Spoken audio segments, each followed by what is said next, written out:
What do you think about journalism? Before you go, we got to get you out of here in a little bit. They just had this stuff in Minnesota recently where this young guy, Nick Shirley, I'm sure you're familiar with him now. And like you were saying earlier, like in a week, everybody knows his name. Now he's been YouTubing and he's been doing kind of like, I would say kind of vigilante journalism for a while, but like he was going to investigate some of these Somali daycare centers. What were your thoughts on some of that? And then what do you think about vigilante journalism? Like, I think this is just going to be like gasoline on just like anybody becoming a journalist now. Yeah, I love that. I mean, I think it's great. And again, that's not to like vouch for this kid or something. No, like, I don't Andrew know. Callahan's been doing it for a long time. Guys like no, him. I think those guys are really important. And one of the things that I found so fascinating about this was just that, look, like there's been reporting on the fraud in Minnesota before this, and there's even been like they claim some indictments and stuff like that.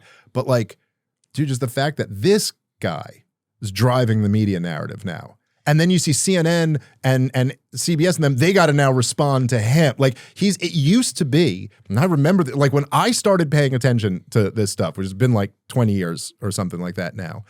The way it worked 20 years ago was that the New York Times Sunday paper came out every Sunday. And then that dictated what all the corporate media outlets were going to talk about for the next 7 days. Like this was in the Times. And so it filtered out. Now it's this guy with a YouTube channel or with a Twitter account, and they can go and kind of like, they can expose that like there's this scandal. And then like by exposing the scandal, it also exposes the media and the Justice Department. And it's like, why is this kid the one who's bringing us this information? Right. But I do think going forward, that's going to kind of be the new normal. Well, we already had the information, right? I think a lot of the information was already there. But it is interesting of how it's served to you and why now is it so much... did it seem more real because he was right there with the people and you're hearing the people? Sure, I think so. And all the windows are blacked out at all these places.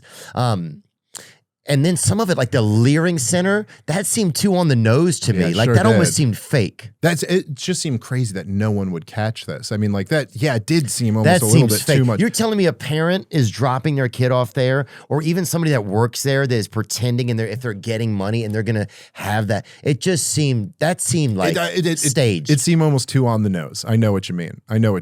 But what is interesting is that, Tim Walz, he ran on this as vice president. Now, he said it at the vice presidential debates that he was bragging about how they upped the money that was going to daycare and that him and Kamala Harris were going to take this program and federalize it and bring it to the national level. And it really is something. I don't know. I think there's so many interesting conversations about all of that, but I think that it kind of ties back into the stuff I was saying about inflating the currency, destroying the purchasing power of the dollar. Now everybody... It's so weird to me when you think about like when I was saying like my grandfather could have his wife not work and own a house, and we are so much richer than he was. The technological advances between then and now, we should be living at such a higher standard of life, and yet almost no young people can do that today. Like literally the only people I know who can do that today are like rich, successful comedians. Like if like rich people could have their wife not work. That's the only people who really do that these days, or pretty much. I know it breaks my heart. But it breaks my heart that both parents have to work all the time if they don't really want to. Well, so now while these Democrats are talking about how more socialism, right? The government should provide your child care, your daycare for you now. It's like, does anyone ask, like, do we want to live in a society where our kids are raised in daycare? Right. Like, I don't know. I got little kids, and I know people, and I know when I say this, people get upset sometimes. I don't mean to be like judgmental of you personally, because I know if you put your kid in daycare, then this seems like I'm attacking you or something like that. But like, I just can't imagine people drop their babies off at daycare. Dude, I managed a daycare, when I was like 15 and a half. Bro. Dude, I love you. I would never drop my babies off with you at 15 and a half. Are you crazy? When I was 15, I might have been 15. I might have been 16. But dude, I remember one time I stayed out really late. My buddy and I had been actually stealing boat radios to put a radio into my car. And we're like, oh, dude, nobody's monitoring these boat radios like at the marina. Let's go there, get some radios out of there. But there's some of the wiring is different or whatever. Anyway, fucking nightmare.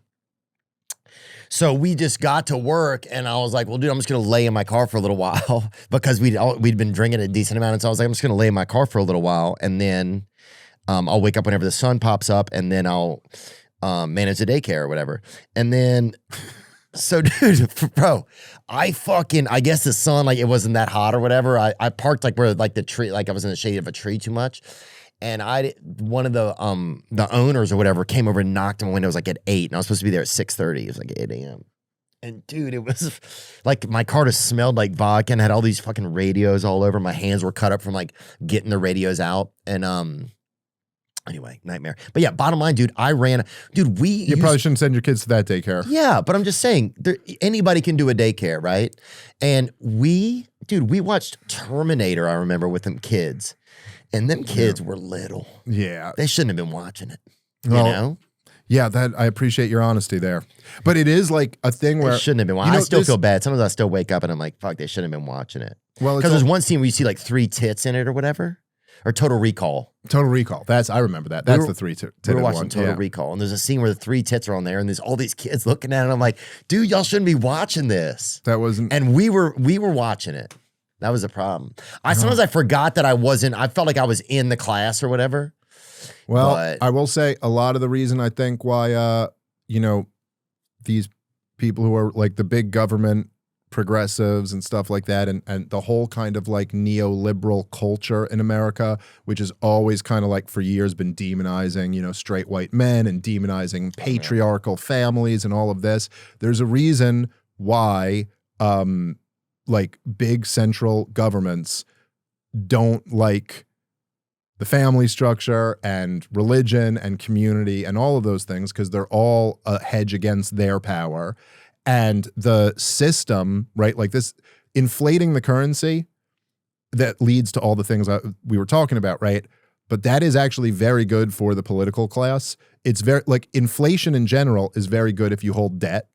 If you're a big debtor, inflation is your friend because you pay off the debt. Like if you want to buy something, but the money is worth a lot less. Well, now your hamburger used to cost $5, now it costs $15. Mm-hmm. That sucks for you if you're the person who wants to buy it. But if you owe $1,000 and now you're selling hamburgers at $15 a pop. Less. Yeah, you owe less than you did before. So like if you have debt, inflation is your friend.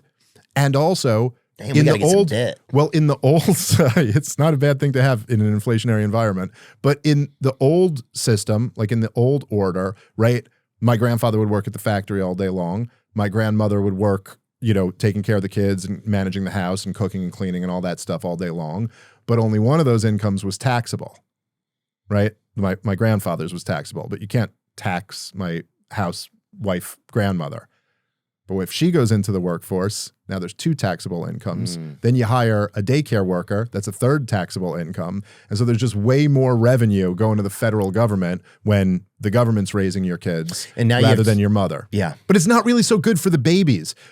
No. Like it's better for the babies if their mom and dad are the ones raising them. Or their grandmother or their aunt or someone who's just inherently always going to love them more than some worker at a daycare. Well, that's why when a kid's mom comes to pick them up from a daycare, as opposed to your babysitter coming to pick you up or something, there's just a different feeling about it. Even watching it, there's a different feeling about it.